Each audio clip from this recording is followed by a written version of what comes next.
This Family Life News podcast is made possible by the support of listeners like you. It's the Noon Report from Family Life, bringing a Christian worldview to what's happening in New York, Pennsylvania, across the country, and around the world. Weather with Kevin Williams, plus special features and reports with the Family Life News team. Now, here's what's happening. Good Monday afternoon. Thanks for checking in. It is the last week at the office for America's 46th president. President Joseph R. Biden will give a farewell address to the nation in a primetime speech from the Oval Office on Wednesday. The inauguration of President-elect Trump happens next Monday at noon at the U.S. Capitol. Lake flakes will pile high in the snow belts starting tonight. Up to 2 feet of snow is possible downwind of Lakes Erie and Ontario. Meteorologist Josh Nichols says this is a multi-day event. This is going to be a protracted period of snow that will go all the way through Wednesday, Thursday, maybe even to Thursday night. Travel will be difficult, if not downright impossible at times, in the most persistent snow bands of Oswego and Oneida counties. Our weather watcher, Kevin Williams. Lake effect snows over the next 3 days and nights. The expectation is if you're not in a lake effect zone, mainly east and east-southeast of Lake Erie and Lake Ontario, just some flurries are expected, but cold air for all. So shivering for all, shoveling for some. All right, Kevin, we'll check back with you in just a few. There is a lake snow warning through early Thursday for southern Erie, Chautauqua, Cattaraugus, and Wyoming counties in western New York. Wildfires still raging in southern California. Driving around some of these areas, they literally look like war zones. More than 24 deaths now blamed on the blazes, thousands of homes destroyed. There's so many residents who want to go back into their homes and see what's left, and they can't. Max Gordon with Fox News has more from Malibu. The scope of the devastation really is jaw-dropping. The Palisades fire burned right up to the Pacific Ocean. Multi-million-dollar homes reduced to ashes. The government response to these fires is coming under fire, as we hear from correspondent Lucas Tomlinson. Tennessee Senator Bill Hagerty was critical of officials in Los Angeles and in California, including Governor Gavin Newsom. He says he wants to hold hearings to find out what went wrong with this response. Governor Newsom predicts these wildfires could wind up being the costliest disaster in U.S. history. It's a busy week for President-elect Trump's cabinet pick. Senate Majority Leader John Thune expects most will be confirmed. The Democrat leader said that his caucus's approach to the Trump nominees would be, and I quote, fair but thorough. And I hope it will be fair. And we'll be ready to proceed whether or not Democrats choose to cooperate. With the GOP holding 53 seats in the Senate, they do not need any Democratic cooperation to confirm Trump's nominees. Wyoming Senator John Barrasso. President Trump said the number one goal for the Senate needs to be to get his team in place. I support every one of these nominees. As the whip, my job is to make sure they get across the finish line. We are going to work around the clock, through the night, through weekends, to make sure we get that cabinet confirmed. Tomorrow, Pete Hegseth, the man tapped to serve as Defense Secretary, will appear before the Senate Armed Services Committee. Yes, some of them are outside the box, but I do think we have the votes. Over the course of 4 days, senators are expected to hear from more than 10 Trump cabinet picks. Capitol Hill correspondent Ryan Nobles. On Wednesday, Attorney General nominee Pam Bondi will testify before the Senate Judiciary Committee. Also Wednesday, the man tapped by Trump to be our next Secretary of State, Marco Rubio, goes before the Senate Foreign Relations Committee. Wednesday will also feature testimony from South Dakota Governor Kristi Noem. She's been nominated to head up Homeland Security in the Trump administration. The incoming administration is demanding that Hamas release the remaining hostages that it took from Israel on October 7th of 2023. Florida Congressman Corey Mills says Mideast policy will change dramatically starting January 20th. Israel knows that President Trump is one who will stand by and support their right to defend themselves. Not like this administration right now, who has actually told them to cease fire, stand by, and step back. NBC's chief foreign affairs correspondent Richard Engel says efforts to to achieve a ceasefire are looking up. The sides are closer now than they have been in many months.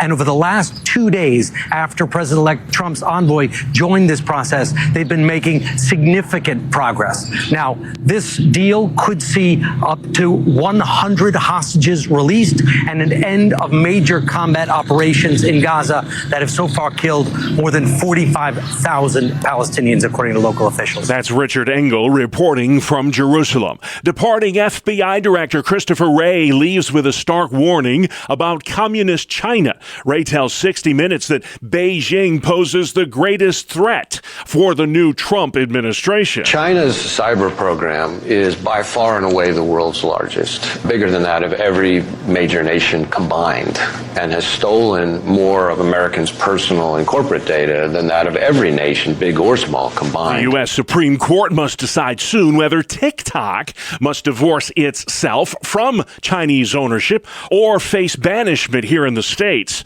The concern is that the Chinese communists are using TikTok to spy on Americans. Blue Origin's bid to launch a new rocket ran into trouble this morning along Florida's Space Coast. We are standing down today's launch attempt to troubleshoot a vehicle subsystem issue. The massive 320-foot rocket was supposed to launch before dawn at Cape Canaveral. Blue Origin is the company owned by Amazon founder Jeff Bezos. The rocket is called New Glenn, after astronaut John Glenn, the first American to orbit the Earth. The wild card round of the NFL playoffs will conclude tonight. A preview from reporter Erica Herskovitz. The game moved to Arizona because of the wildfires in L.A. The Rams will be taking on the Vikings in an NFC wildcard game in Glendale. Rams head coach Sean McVay knows Minnesota will be ready. It's going to be a great challenge, but it's NFL playoff football, so we're excited about it. Vikings head coach Kevin O'Connell is confident. We're going to accept the challenge and go compete like crazy. The Vikings suffered just 3 losses in the regular season, 1 to the Rams back in October. The Bills, Eagles, and Commanders all won their playoff games yesterday. For Washington, it's their first postseason victory in 20 years, and we'll have more on that dramatic finish with Randy coming up in sports. Also ahead on the Noon Report, New York's minimum wage hike, Hochul's war on fossil fuels, and data breach at school. Good afternoon. I'm Kevin Williams. Cold air spells big lake snows for parts of the region over the next couple of days. I'll have forecast details coming up in 10. All right, Kevin, thank you very much. Let's check the stories making news across New York and Pennsylvania. MVP candidates Josh Allen and Lamar Jackson lock horns next Sunday when the Baltimore Ravens take on the Buffalo Bills at Highmark Stadium. They'll duke it out for a chance to advance to the AFC Championship. Bills analyst Vic Carucci. Game's here, not in Baltimore, and I think that is a difference for sure. I think there's going to be an electricity in here like we've not seen, but it's worth the hype with these two MVP candidates at quarterback. The Bills got blown out by Baltimore earlier this season. Sunday's game in Buffalo set for just past 6:30 on CBS. New York Governor Kathy Hochul will unveil a controversial cap and invest plan in tomorrow's State of the State speech. The anti-pollution measure may send gasoline prices soaring by as much as 22 cents a gallon over the next 2 years. Cap and invest aims to reduce carbon emissions by forcing energy companies to pay more for greenhouse gases. But critics warn the oil and gas industry will pass along those costs to you, the consumer. Proceeds from this cap and invest plan would be used to fund green energy projects like electrifying buildings. Pennsylvania's newest U.S. Senator is weighing in on his top priorities in the new year. Closing the border, stopping the flow of fentanyl, extending the middle class tax cuts, bringing law and order to our cities, and unlocking energy. And so those are the things that are front of mind for me, the things that are going to make the biggest difference for Pennsylvania. Republican Dave McCormick says he's opening up 7 new regional offices throughout the Commonwealth to better serve the needs of Pennsylvania voters. New York restaurant owners are none too happy about the state's new minimum wage law. It is now up to $15.50 an hour upstate. Christy Murstock owns Curly's Chicken House in Chemung County. It's hard on us, but business owners. When minimum wage goes up, we're forced to raise prices. The economy's not that great right now, so our costs have gone way up, and now we have another cost that goes up with the minimum wage, and it's just a vicious cycle. Our customers aren't happy when prices go up. She says you'll not only see higher prices as a result of the minimum wage hike, but also fewer staff waiting on you at restaurants as a result of the pay bump. Open road tolling now in effect on parts of the Pennsylvania Turnpike. That story from Family Life's Sarah Harnish. The latest round of open road tolling, which kicked in Sunday, runs along the Turnpike from Philadelphia to Clark Summit, north of Scranton. This woman got stuck at a gate in PA about an hour before the system opened and said toll booths are a relic of the past. We got to the toll and we couldn't get through, and there are cars all behind us and the gate wouldn't work. But interstate truck drivers aren't enthused with the 5% toll hike or the Easy Pass transponder needed in Pennsylvania to get cheaper tolls. I'm not comfortable with it, but now I have to live with it. The rest of the state gets open road tolling in January of 2027. Sarah Harnish, Family Life News. Thanks, Sarah. There was a protest in Bath, New York over the weekend against the shooting death of a Cameron man who was killed after a 12-hour-long standoff in October. 50-year-old Alan Hode fatally shot after firing his weapon at cops who were conducting a welfare check. Family friend Matt Straub. I'd like to see some change. I don't want this incident to go get swept underneath the rug like so many other things. Just want justice for Moose and his family. Known Alan for a long time, best friends with his son, and just a great guy.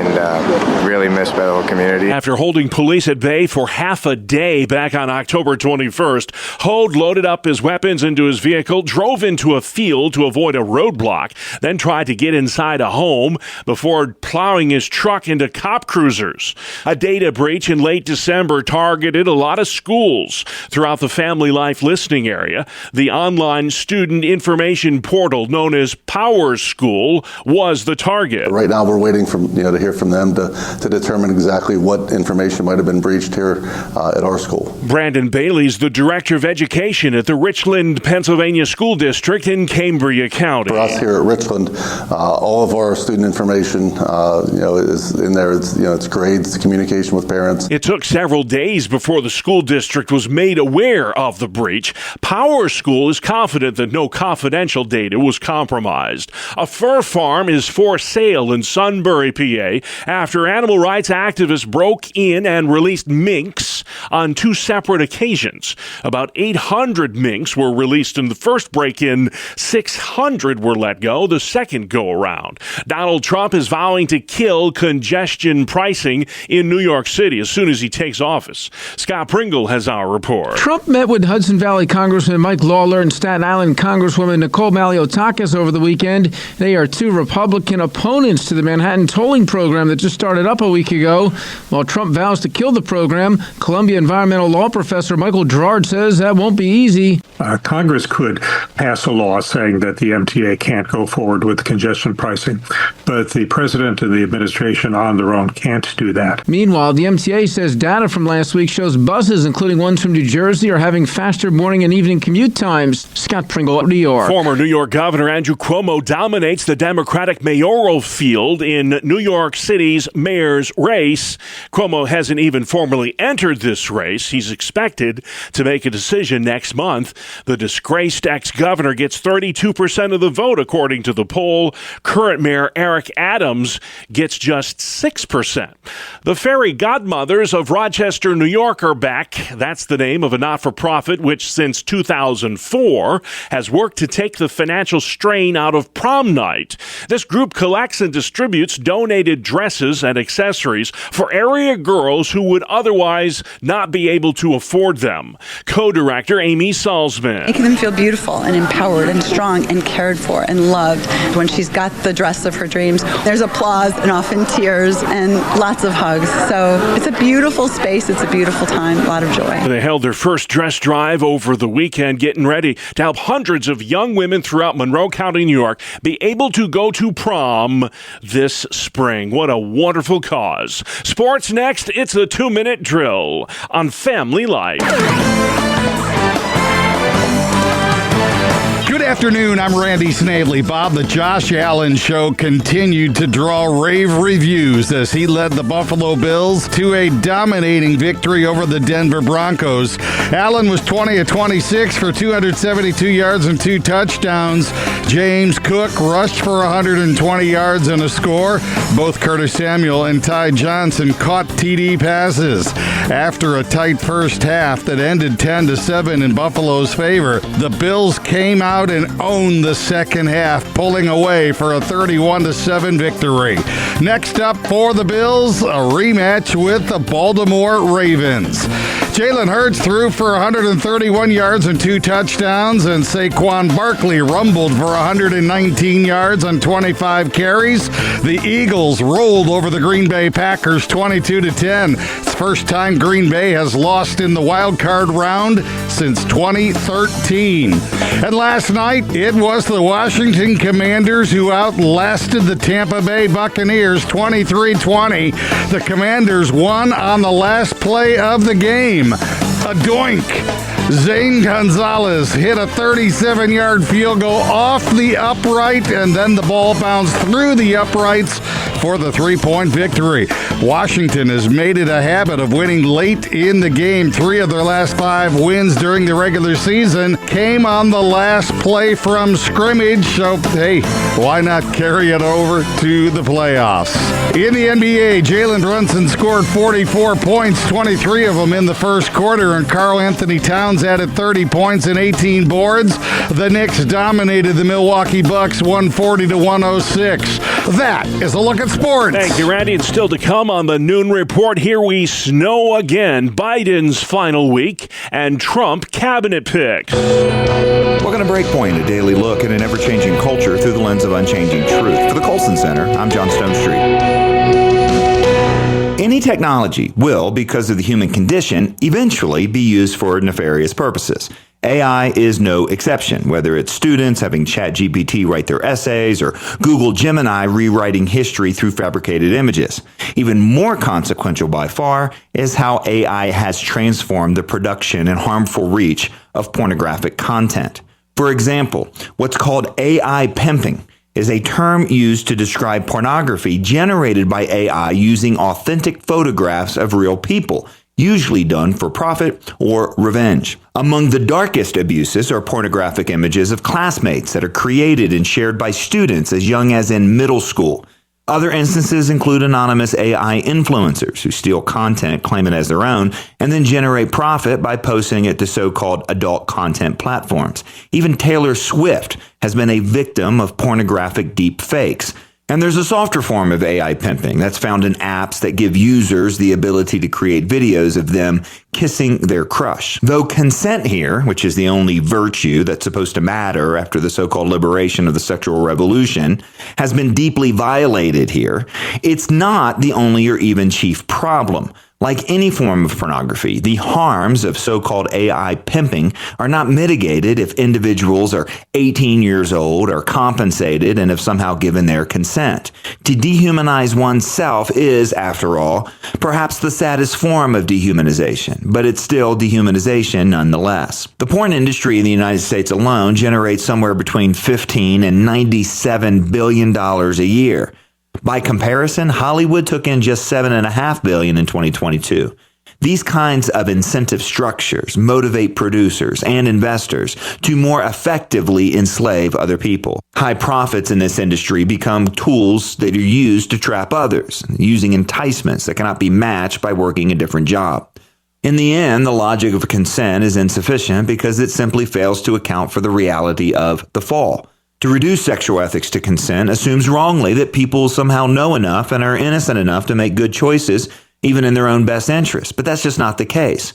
Scripture teaches, and history confirms, that fallen humans are not only sinful, they're also futile in their thinking. We're not only good at making bad choices, but as Chuck Colson often said, there's simply no limit to the human capacity for self-rationalization. Because powerful technologies like AI promise humans seemingly unlimited power, instant gratification, and reduced accountability, that just increases the potential of harm. After all, AI's fundamental promise is giving us unlimited capacity to process data. But our fundamental problem, the one that plagues humanity after the fall, is not our limited capacities to process information. It's the internal twistedness of our own understanding of our purpose and of our deepest desires. Increased capacity then only increases the potential damage we can bring on ourselves and others. In the end, the increased freedoms that AI promises us might be the start of just a new kind of tyranny. Of course, the only true antidote for human sinfulness is neither regulation nor self-discipline. We cannot be made more moral. We have to be made new.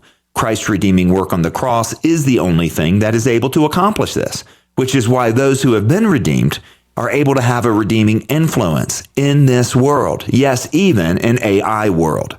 For the Colson Center, I'm John Stonestreet with Breakpoint. And for more resources to live like a Christian in this cultural moment, please visit us at breakpoint.org. Thank you, John. Outside we go, Kevin Williams. Here is your Family Life weather forecast for this afternoon. Mostly cloudy, flurries and snow showers. Temperatures steady or falling. Much colder tonight and tomorrow. Locally heavy lake snow to the east and east-southeast of Lake Erie and Lake Ontario. Elsewhere and otherwise, patchy clouds and a few flurries. Low tonight teens. High tomorrow mid-teens to mid-20s. Lake effect snows shifting south Wednesday. Otherwise variable clouds and sunshine. High temperatures Wednesday, mostly in the upper teens to the mid-20s. All right, Kevin, thank you. We do have lake snow warnings in effect for much of the work week. Downwind of the Great Lakes, parts of Oswego, Oneida, Erie, Chautauqua, Cattaraugus, and Wyoming counties could see up to 2 feet of the lake effect over the next 2 or 3 days, and those lake flakes really start flying tonight.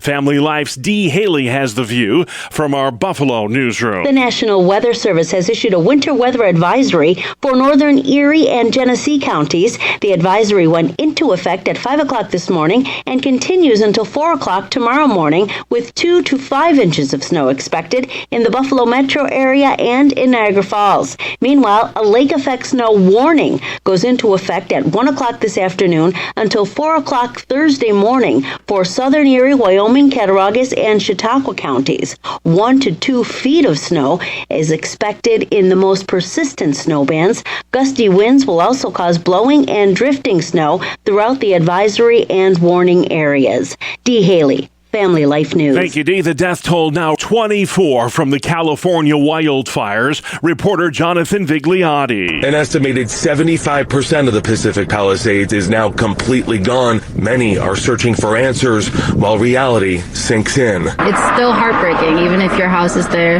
to know that what I always thought was one of the most beautiful neighborhoods in Los Angeles is just gone. California Governor Gavin Newsom says these fires may go down as the costliest disaster in U.S. history.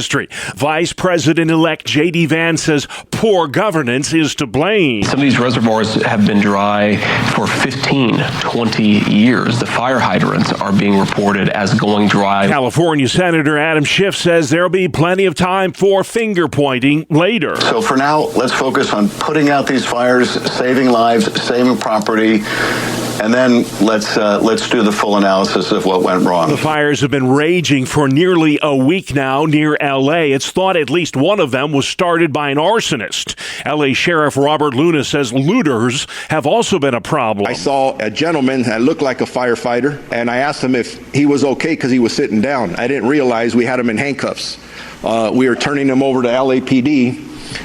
Because he was dressed like a fireman and he was not. Red flag warnings remain in effect at least through Wednesday. President-elect Trump takes office a week from today. Tomorrow, confirmation hearings get underway for his cabinet picks. Wyoming Senator John Barrasso. The rubber hits the road this week with all of these hearings on the cabinet.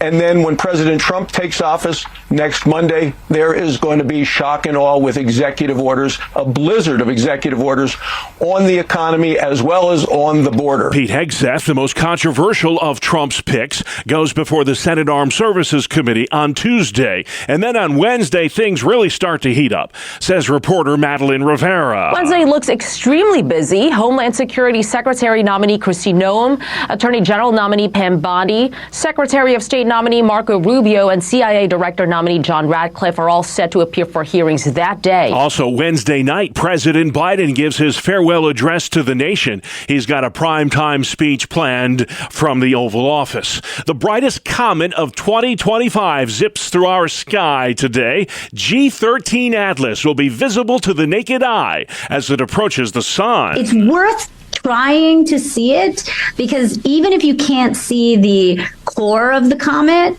you can see a tail from it. And that extends higher in the sky, so it gives you a longer amount of time after the sun sets. Jackie Faraday at the American Museum of Natural History. It's never safe to look at the sun, and it's close to the sun. So you're going to have to look towards where the sun is setting if you want to try and find it at sunset, and look at the horizon at sunrise in the east. Should be quite a show. Experts say this is the brightest comet in 20 years in our sky. Well, next at noon, what works best when it comes to effective youth ministry? Big question mark there. Here to discuss is the Reverend Mark Kiesling. He's a youth ministry expert with the Lutheran Church, and he's talking to our own Greg Gillespie. Can you give us a few highlights of what is working these days? Absolutely. So what we found was where we started with certainly some research within our congregation, within our denomination, and then also certainly as we looked at our theology and teaching and our love for young people and what that looks like, we really developed around what we saw key relationships in congregations and a little bit maybe what was an environment that churches had. And that was one thing that we call was warmth, challenge, and grace. And that was, again, where congregations welcomed young people into relationship, really helped them find the place where they belong in the church. We talk about challenge from two standpoints, is that one, the older generation cared enough about the young people to be able to say, like, maybe if there were questions about lifestyle or life decisions, that someone would step in and say, like, hey, this is what's God pleasing in this situation, to teach them God's word. But then also, too, as young people are starting to learn about their gifts and they're looking to maybe stretch their legs a little bit and try new things, how can the church be a supportive group of people that encourage them to do that in their walk with Christ as well? And then certainly we talk about the grace of God in Jesus Christ, and so that there is forgiveness in the church, there's forgiveness in our families, there's forgiveness in relationships, and how that creates a pattern for everyday life. And then we saw this play out in engaged parents, which were parents involved in the life of their young people and caring for their spiritual life. What we called supportive adults, those could be pastors or those could be members of congregations that took the initiative to build relationships with young people and to support them in their walk. And then we saw a great piece that happened for young people when they were given opportunities to serve and lead. And sometimes that was in the context of the church. So maybe serving on Sunday morning, that helped build relationships intergenerationally to be able to do that. But then also that encouragement to go out and serve into our world and to understand, again, how God's using them to talk about the gospel and talk about Jesus with their friends and also maybe with new people that they are meeting on every day of their life. Faith formation that is happening with teens and even younger children. There's kind of two opposite things that need to be in parallel, and they both sound like they are happening in your 7 practices model here. One is that parents need to realize they are the primary Christian educators of their children. At the same time, as adolescents move into teenage, they are testing and discovering their independence. So getting advice or guidance from parents is harder, and so that's where that grandmotherly type in the church or some person who says, hey, do you want to go for ice cream or something, those conversations by faithful, mature Christians who are not family, if those two can align, there's always somebody to be there to help with that faith formation. And we saw that with how parents create that foundation and bring that consistency, getting them connected to the Christian community. And then certainly parents are with them, as they make those major transitions post high school into new careers and that kind of thing. But then also, like we call them supportive adults, they start to become more independent. There could be another voice that's enforcing maybe what parents have been teaching them over and over, to hear another person say, like, okay, it wasn't just mom and dad being mom and dad, that there are other caring adults in my life that are teaching truths of Scripture and showing God's love for me in a variety of different settings and different life transitions as well. Are you talking about the youth who are putting their faith in action? I wonder if you're seeing that is happening in this particular generation, that they would much rather go out and march for something or build a habitat house or something rather than sit around the church building and talk? We definitely see that in terms of there's a combination of both, right? It's how do we equip them through the study of God's word and connect them? That is very like what we call vocation. That is your day in, day out roles in life that God has placed you as a child, as a friend, as an athlete, as a student, as a musician, whatever it may be, that how has God given you gifts and abilities, and how are you able to share the gospel or also to show God's love in word and deed with your neighbor. God has given us a spirit that we're able to respond in love in those times too. And just as God first showed love to us.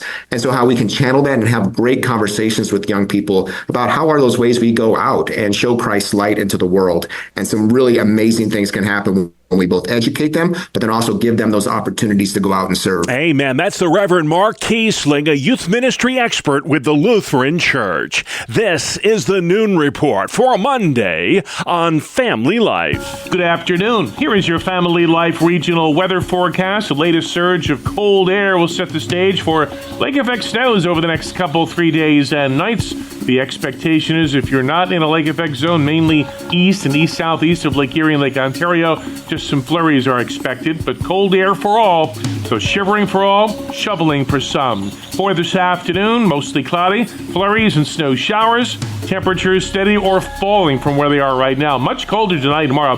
Locally heavy lake snow to the east and east-southeast of Lake Erie and Lake Ontario. Elsewhere and otherwise, patchy clouds and a few flurries. Low tonight teens, high tomorrow mid-teens to mid-20s. Lake effect snows shifting south Wednesday to areas southeast of Lake Erie and Lake Ontario. Otherwise, variable clouds and sunshine. High temperatures Wednesday, mostly in the upper teens to the mid-20s. Thank you, Kevin. Finally at noon, if your desktop needs a going over, well, today's a good day to get her done. Family Life's Brian Query. Did you make a resolution to be more organized in 2025? Well, you're in luck. Today is National Clean Off Your Desk Day. It's a day for cleaning the clutter off the top of your desk and giving your workspace a good cleaning. The ultimate goal of the day seems to be to help you get your main work surface clean and tidy to help you be more productive and organized. So if you're drowning in used pens and year-old paperwork, this day could be just what you need to help you stop costing yourself valuable time and lost productivity. Not sure where to start? Don't leave things stationary. Move them off of your desk, wipe it off, and minimize clutter putting things back. A clean desk might be just the highlight you need to start off each day on a good note and be the ruler of your workspace. Brian Query, Family Life News. All right, sounds good. Thank you, Brian. And just like that, we're out of time, folks. That's our world, the world we live in. Monday, January 13th. I'm Bob Price, Family Life News. You've been listening to the Noon Report, heard weekdays on Family Life. Thank you for listening.